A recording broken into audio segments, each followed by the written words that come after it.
Good morning बच्चों। Myself Ghanshyam Dutt Sharma, assistant professor chemistry, government PG college Rajgarh Alwar. आज हम BSc third year में quantum mechanics का अध्ययन करेंगे। क्वांटम मैकेनिक्स फिजिकल केमिस्ट्री में फर्स्ट यूनिट है। मैकेनिक्स क्या है? मैकेनिक्स ये यांत्रिकी, पदार्थ अथवा द्रव्य के कणीय पिंडों की गति की अध्ययन गुणों का अध्ययन है।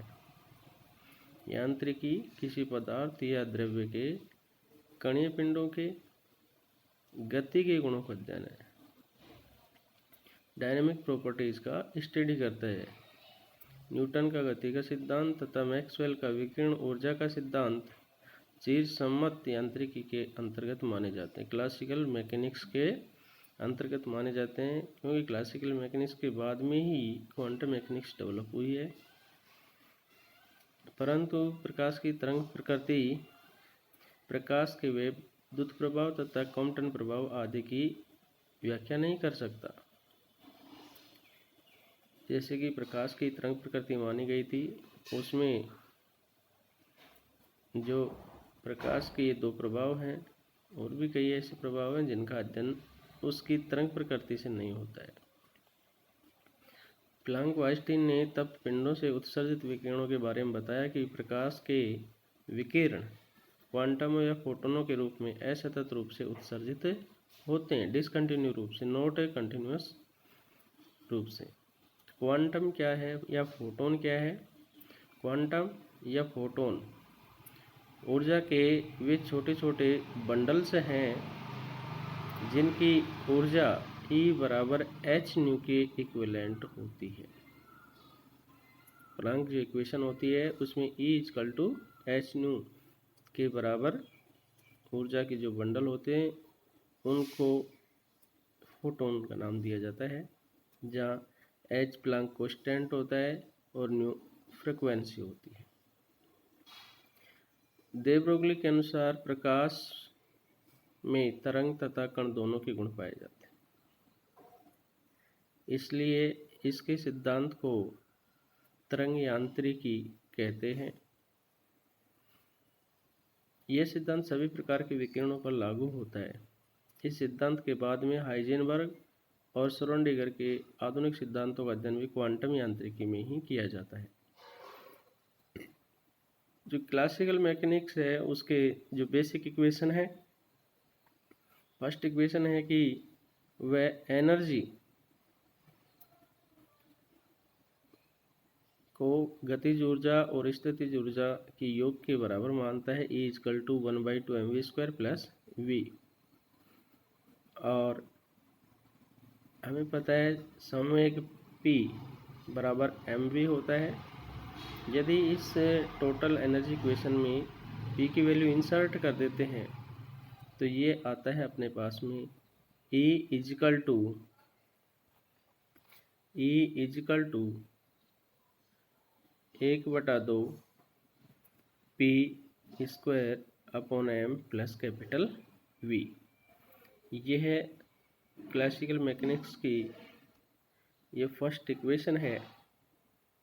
और इस फर्स्ट इक्वेशन के बाद में जो सेकंड इक्वेशन है चीर समित यांत्रिकी की, वो है F इक्वल टू ma, अर्थात ये न्यूटन के वेग का दूसरा नियम है।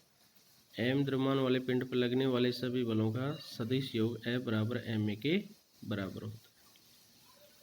यहाँ a कण का त्वरण है जिसकी value a equal to dv upon dt होता है, और ये वैल्यू इसमें इंसर्ट करते हैं तो जो आरोपित बल है वो संवेग में परिवर्तन की दर के बराबर होता है, अर्थात dp upon dt equal to f।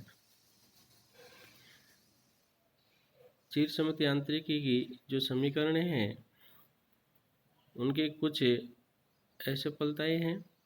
चीर समित यांत्रिकी के परिणाम स्वरूप सूक्ष्मतम कण पर यह सिद्ध नहीं हो पाता है। चीर समित यांत्रिकी के दूसरे जो फेलियर्स हैं वो हैं कि इसके परिणाम कण के वास्तविक व्यवहार को लगभग बताते हैं, जबकि कण की बहुत कम मात्रा, बहुत कम जड़त्व तथा बहुत कम ऊर्जा के परिवर्तन पर अत्यंत सूक्ष्म कण के लिए असफल हो जाते हैं। ये क्लासिकल मैकेनिक्स की बातें हैं। और इसके बाद में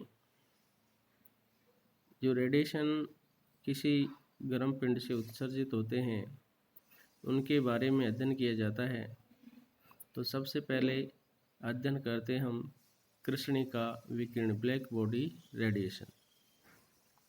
जब ठोस वस्तु को गर्म किया जाता है तो वस्तु से ऊर्जा जिस प्रक्रम से निकलती है उसे विकिरण कहते हैं। इन विकिरणों का तरंग के रूप में उत्सर्जन होता है।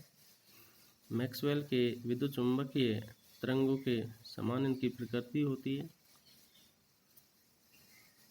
विकिरणों की ऊर्जा एक स्पेक्ट्रम बनाती है और ये जो स्पेक्ट्रम है वो ऊर्जा के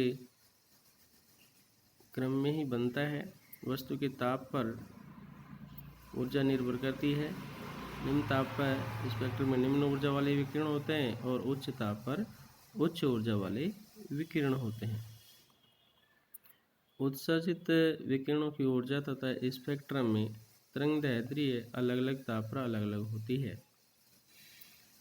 अर्थात तरंगदैर्ध्य वेवलेंथ तापमान से प्रभावित होती है और इसके प्रभाव को ल्यूमर तथा प्रिक्स ने निम्न जो ऊर्जा और वेवलेंथ में ग्राफ बनाया उससे इन्होंने समझाया है, जो कि नेक्स्ट देखिए ग्राफ दिया हुआ है और इस ग्राफ में एनर्जी और वेवलेंथ में ये ग्राफ बनाया हुआ है। ग्राफ में हाईएस्ट टेम्परेचर T1 है और लोवेस्ट टेम्परेचर T5 है। हाईएस्ट टेम्परेचर पर ग्राफ में एनर्जी हाईएस्ट है और लोवेस्ट टेम्परेचर पर ग्राफ में एनर्जी लोवेस्ट है। इट मीन्स टेम्परेचर के डायरेक्ट प्रोपोर्शनल टू हो गई एनर्जी। बट ये ध्यान देने की बात है इसमें कि जो ग्राफ है उच्च तापमान पर ऊर्जा तो उच्च हो रही है लेकिन उसकी वेवलेंथ कम हो रही है, अर्थात लेफ्ट की ओर शिफ्ट हो रहा है। जबकि अधिक वेवलेंथ वाला जो भी इसमें आरेख दिखाई दे रहा है उस आरेख में एनर्जी बहुत कम है, तापमान बहुत कम है। 998 डिग्री सेंटीग्रेड पर वेवलेंथ तो अधिकतम है बट इसका एनर्जी और टेम्परेचर लोवेस्ट है। तो ब्लैक बॉडी रेडिएशन के बारे में ये बताया कि किसी वस्तु पर जब कोई विकिरणें आके टकराती हैं तो उन विकिरण ऊर्जाओं का कुछ भाग उस वस्तु, उस पिंड के द्वारा अवशोषित होता है, कुछ उत्सर्जित परावर्तित होता है, कुछ स्थानांतरित होता है। किसी सतह का अवशोषणांक एक उस सतह पर गिरने वाले प्रकाश का वह भाग है जो सतह द्वारा अवशोषित कर लिया जाता है। यदि कोई पिंड कृष्णिका की भांति व्यवहार करता है तो वह उस पर आपतित होने वाले सभी विकिरणों का अवशोषण कर लेता है। इसलिए कृष्णिका की अवशोषकता एक होती है, अर्थात कृष्णिका वह सतह है जिसका अवशोषणांक इकाई हो। यह उन सभी विकिरणों को अवशोषित कर लेगा जो उस पर आपतित होती हैं, उस पर आके गिरती हैं। ये कृष्णिका के बारे में बताया गया है। तो आज के लिए बच्चों इतना ही। फिर नेक्स्ट क्लास में अपन देखेंगे जो कि क्वांटम मैकेनिक्स के नियम से हैं उनके बारे में अध्ययन करेंगे। Okay, thank you, bye.